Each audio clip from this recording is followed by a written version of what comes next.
on Kashmir, actually we have done, I think, a good job solving most of it. I think removing Article 370 was step number one.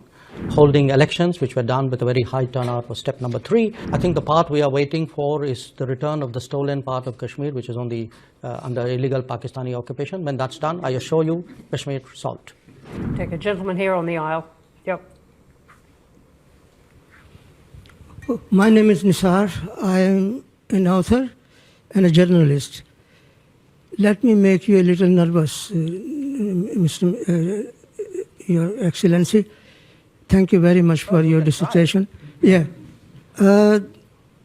Kashmiris are up in arms because India is occupying Kashmir illegally. That's the reason why they are protesting. Now, given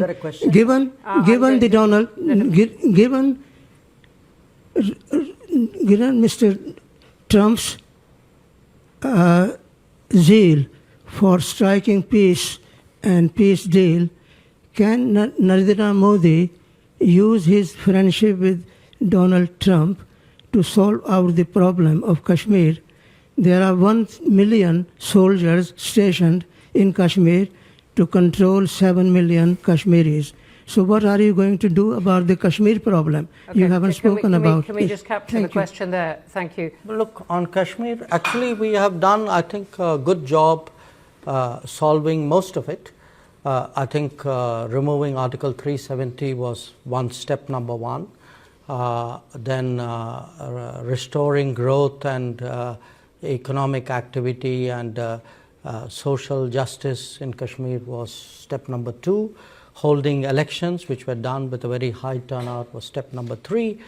I think the part we are waiting for is the return of the stolen part of Kashmir, which is on the under illegal Pakistani occupation. When that's done, I assure you, Kashmir solved. The second question, Global South. You know, look, there are different ways of looking at it, and I give you a perspective. What do countries in Global South largely want? They want more options. They want more experiences to compare, relatable experiences.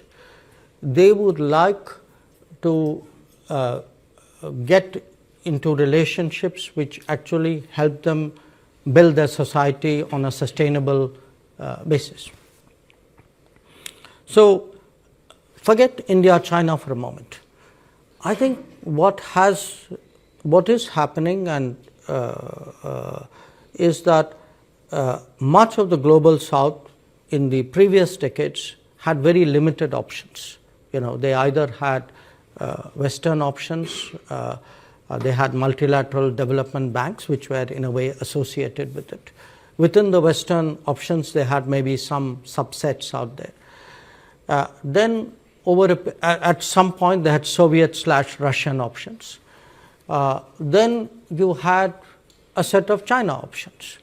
Now today, if there are Indian options, I would argue that actually it's better for the Global South. It's not worse, because they now have many more possibilities to choose from. They will be in a position to evaluate which of these options and which of these relationships somewhere fit into their growth aspirations. And I can certainly say, you know, where India is concerned, we have today projects in almost 80 countries of the Global South. We have delivered actually about 600 significant projects in the last many years. And I do think that by doing so, I mean, obviously the partner country is benefited, but it also strengthens the hands of the partner country in dealing with other relationships. So I would not put this negatively at all. In fact, just like I say for India's positioning, a multipolar world is helpful, I think for Global South as well, I think a multipolar world is helpful, and it actually increases their negotiating ability.